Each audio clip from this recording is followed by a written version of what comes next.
Iga relva osandamise esimene liigutus on nagu ikka relva kontroll.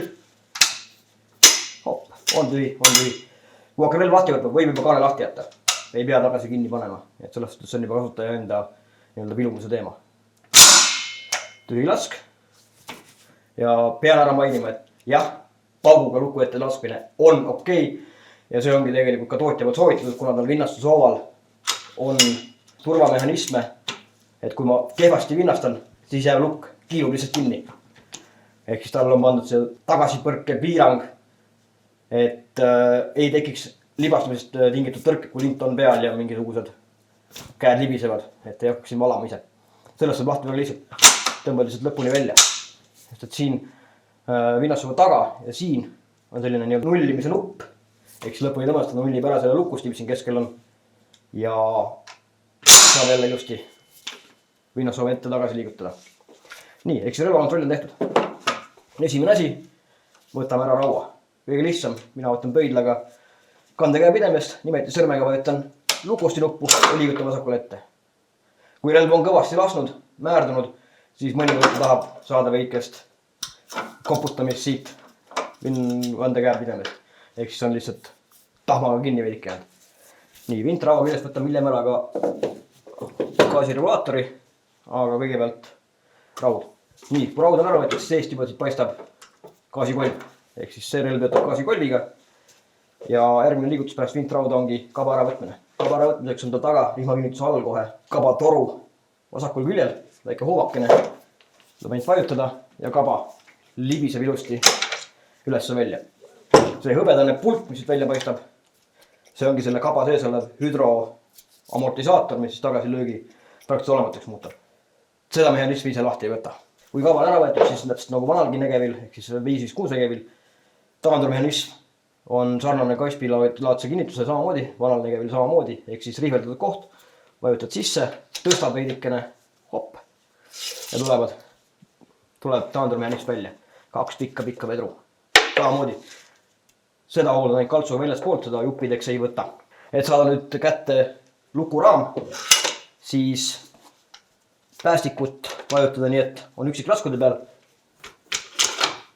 Saab koputada lihtsalt vastu relvaraami või mõnikord on ka vinnas ovast vaja tõmmata, ehk siis ta tuleb üldatus välja ka lihtsalt raskuse pealt. Lukuraam, gaasikolv vasakul pool, lukk ise ja ülejäänud on lukuraam. See relv on täiesti viisakalt hooldatud, ehk siis läigib ilusti üliselt. Ehk siis selle relva kasutaja on väga asjalik kuulipildur. Rohkem siit relva küljest me mitte midagi ära ei võta. Siia peale vigada tule ligi. Ja samamoodi siin sööturi mehhanismi siin kaane sees ei võeta lahti. Nii, ehk siis relv on meil osadeks võetud. Nüüd on meil lukuraam. Lukuraami jaoks saab kasutada alati erinevaid abivahendeid. Kõige mõistlikum on hoolduskomplektis olev universaalvõti. See lukk on siis see detail, mis tuleb siit lukuraami küljest ära. Et pikk hoob siin on tema lukusti. Tagumisse otsa tuleb lihtsalt vajutada, lukku veidike sisse vajutada ja nüüd keerata päripäeva ehk siis enda poole ja tuleb ilusti välja lukk. Lööknõel kui selline jääb lukuraami külge. Ja kasutasin selleks vajutamiseks siis universaalvõtme küljes olevat väikest nukakest või kasutada ka seda poolt. Väga vahet ei ole. Teine asi, mis ära võetakse, on gaasiregulaator. Selle puhul on siis see suur miinuspeaga kruvidel siin külje peal ja kasutatakse universaalvõtmel on see kümmargune pooliku mündi moodi keskosa. Tuleb kõvasti peale vajutada. Keerata päripäeva, tuleb ära gaasiregulaator ise, õigemini tema hoob ja tuleb siis see gaasiregulaatori enda töömehhanism koos vedrukesega välja. Nii. Ja nüüd on relv hoolduseks valmis. Enne kui hooldusest täpsemalt räägime, siis kõigepealt need hoolduskomplekti sisu ka. Hoolduskomplekt on eraldi kaasas. Tal on väike pronksist nühis, see on siis padruni pesa jaoks, millega saab mujal ta ei ulatugi. saab siis padrunivesa, vintraudadel, mõlemad raual on kasutatud hooldada. Siis on alguses täiesti lumivalge, siuke suur pudeliharjakene. Peale esimest kasutuskorda ta muutub õlivärviseks. See on siis võimalik relva varda otsa keerata ja sellega saab siis igalt poolt relva nii-öelda siis raami ja lukuraami ja gaasikolvi liikumisruumidesse ligi. Nii. Kokkupandav puhastusvarras, 5-osaline. 5. osal tal see otsik ja otsikud on need selles karvikeses. Karukeel, see on juba kasutaja enda poolt võetud. Aga puhastusvarda nühised on siin 2 pronksnühist kaltsu jaoks ja need kõik istuvad ilusti kokkupandav raua otsa, täpselt nagu ka see valge suurem hari. Kes on Iisraeli relvadega rohkem kokku puutunud, siis mäletab ka lilleajast ka harjakest suuremad hoidi maha pühkimiseks igalt poolt, siis ka siin on see olemas täiesti. Karukeel on kasutajal puhtalt sellepärast, et see on väga hea asi, millega siis nii gaasiregulaatorid kui ka gaasikolbi neid lõhkumata puhastada saab, sest sinna koguneb päris palju tahma. Ja sellel puulipilderil on siin ilusti õlipudelikega kaasas. Lisaks oli tal veel suur pudel õli, nii et kui olete kunagi kuskil kuulnud, et Negev ei taha õli üldse, Negev 7, siis praktika ütleb, et vastupidi, puulipilder tahab hästi palju õli saada. Et ei ole üldse mõtet muretseda, kui see laskmiste ajal vaadata talle vahepeal lukuraamile peale, sest liiga kui veel hakkab tõrkuma. Nii, hoolduskomplekti osad on kõik siin olemas. Hoolduskomplektis on ka siis universaalvõti, tal on päris mitmeid funktsioone. Ehk siis selline, siin on kõige parem vast, laiem 2 väiksem mammuga ots, kus on siis pikkade harudega samamoodi kahvlik ja teises otsas. See on siikuvõti. Ehk siis kui me võtame vintraua, siis üles-alla reguleerimisel siikuvõti pikkade harudega ja külje pealt siis see laiem, lühem siikupaika keeramiseks.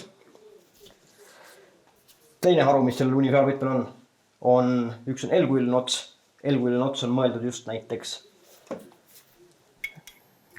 gaasiregulaatori pesa hooldamiseks. Jah, robustselt lahti kraapida ja tuleb küll tahma välja. Ja samamoodi siin gaasiregulaatori edasine osa, mis tal siin on gaasikoda, kus siis kolb sees istub, samamoodi selle hooldamiseks. Et sealt tuleb seda tahma korralikult. See on see L-kujuline osa väga edukalt, saab kasutada seda. Kuna gaasikolb on siin selline lühikene, siis selle hooldamiseks peal on tal õnarus, on mõeldud siis selle universaalvõtme keskel olev teravikuga koht, sellega saab puhtaks teha. Ja universaalvõtmel on ka väljalõige selline poolkuuline samamoodi siin. Ja need ongi mõeldud siin gaasikolvi nende samade vahede hooldamiseks. Pääseb väga edukalt ligi. Gaasiregulaatori saab samamoodi selle L-kujulise osaga hõbedased pinnad vahedusel puhtaks kraapida. Võti on pehmemad materjalist kui need gaasikolvi detailid ja gaasikojaga detailid siin, ehk siis ei lõhu relva. Nii, vintraua läbi tõmbamine, läbi lükkamine ei hakka temama, ma arvan. Aga tähelepanu kindlasti pöörata selle lõva hooldamise puhul. Et luks saaks puhtaks, kogub tahma päris palju. See on ilusti ära määritud ka pärast hooldamist, väga ilus. Gaasikolb puhtaks, see, et ta jääb ikka tumedama värviga, see on täiesti okei. Oluline, et see mingisugust kihti, tahma ja nõge ei oleks.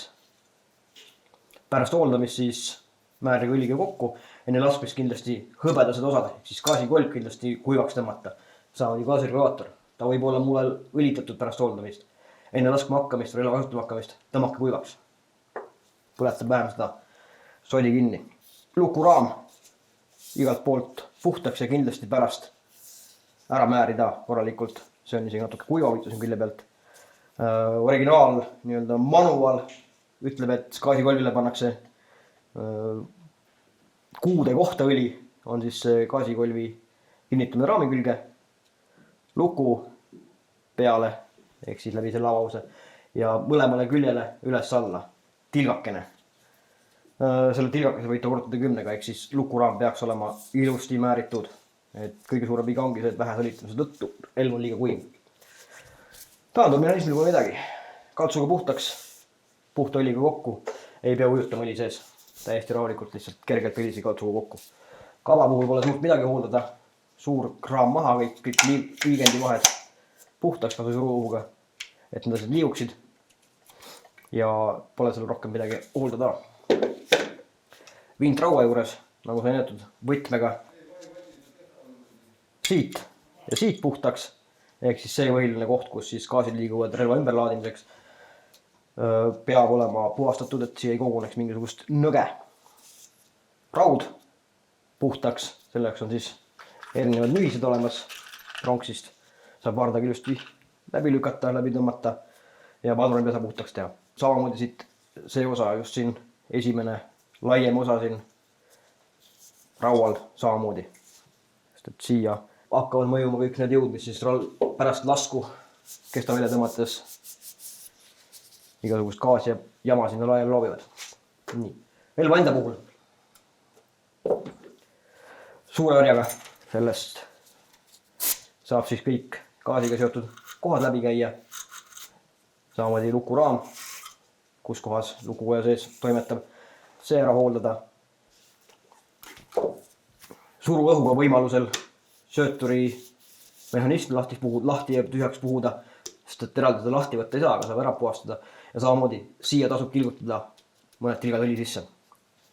Sööturi alus, sööturi sõrmed ehk siis põhiline rõhk tegelikult lähebki relva raamile. Kui on olnud tõrkeid või pole pikka aega seda teinud, siis võib alati ära võtta ka püstoli käepidemed, pääseks paremini päästikumehhanismile ligi. Selle jaoks on hästi lihtne süsteem tehtud, tal on tift taga, stopper, traadikene on väljas, traadika tuleb sisse vajutada, siis saab tifti liigutada, hästi tugevalt istub. Vajadus saab kasutada abivahendit. Ja nii kui tift on väljas, hüppab püstoli käepide lahti, sellepärast et päästikukaitse on see nii-öelda vedru, mis seda lahti lükkab, mis eraldi ära käib küljest. Päästemehhanism, mis siin sees on nüüd ligipääsetav märksa paremini. Seda kõige parem on puhastada siiski suruõhuga, rohkem seda lahti ei tehta. Töö põhimõttel hoolitseva kaitserivis relv on täiesti lukus. Ükslaskudega siis see lukupeataja, lukuraami peataja liigub alla. Kui mingid mõrasid ja muid asju pole ka silma jäänud relva hooldamise ajal, siis võib relva kokku tagasi panna. Et kõige olulisem on, et saaks suure tahma maha, just nimelt lukult, gaasikolvilt, gaasirelaatorilt ja vastavalt siis nendest aladest, mis seal siin nende kodudeks on jutumärkides, ehk siis gaasirelaatori pesad siin raua küljes või rauda tee küljes ja relva kõht või sisemus samamoodi. Nii, kokkupaneku puhul siis esimene asi paneme tagasi püstoli käepideme. Püstoli käepideme üks ots on väiksema, teine laiema nii-öelda piluga, ehk siis tehniliselt võttes ei tohiks olla võimalik valesti kokku panna. Ja seda saab panna nii tagasi, et see metallist naga istub relvakorpuse sisse. Vaat nii, ja paigas. Ehk siis sobitamissõdik on. Kumbalt poolt tift läheb on täitsa ükskõik. Lihtsalt tifti pea on kandiline. Lõpus tuleb lihtsalt vahelduse tift. Kandilise poolega paika kirjatab, tift lõpuni läbi läheks. Siis paneme talle gaasirelaatori tagasi. See on see kõige põnevam osa alati. Ehk siis relaator ise ja relaatori lupp läheb number 1 asenduseks normaalasendus paika, tuleb peovesaga kinni hoida. Ja universaalvõtmega kõvasti peale vajutada, vastu päeva veerand pööret. Nii, olemas. Ja kontrolliks siis töötab küll, tegelikult täisringi peale, aga lukustamine kaasa on siis lukk, raami tagasi. Mitte midagi vajutama ei pea. Lihtsalt löök neil otsa. Ainult ühe sõnadista ABS-e läheb, hopp. Ja siis on ainult vastupäeva keeramine ja ta istub paigas. Ja siia kohe paar tilka õliga ära panna. Lukuraam on koos, siis saab lukuraami relva sisse lasta. Päästiku talu hoides, lukuraam jookseb ette ära. Taandurmehhanism. Taandurvedru mõlemad lukustuspooled oma pesadesse paigas. Kaba külge olemas ja raud külge. Selle jaoks peab siis luku ju kaasa lahti olema. Hopp, kinni. Ja kui relva kokku pandud, siis tehakse ka töökorras kontroll. Ehk siis lukk tagasi, kaitseriiv peale, gaas kinni, kaitseriiv on peal, kas kaitseriiv töötab, kaitseriiv töötab. Seejärel üksiklasud töötab, hoian päästikut all, rinnastan ja kui ma tegemist üksiklaskudega, siis lukk peab jääma taha. Kui lahti on resett, jepp, ja nüüd saab uuesti ükslasudega, saab. Ja selle vaangute peale hoian päästikut all ja lukk ei tohi taha lukustuda, ehk siis valang töötab. Ja ongi kombes. Relv on ka töökorras pärast hooldamist.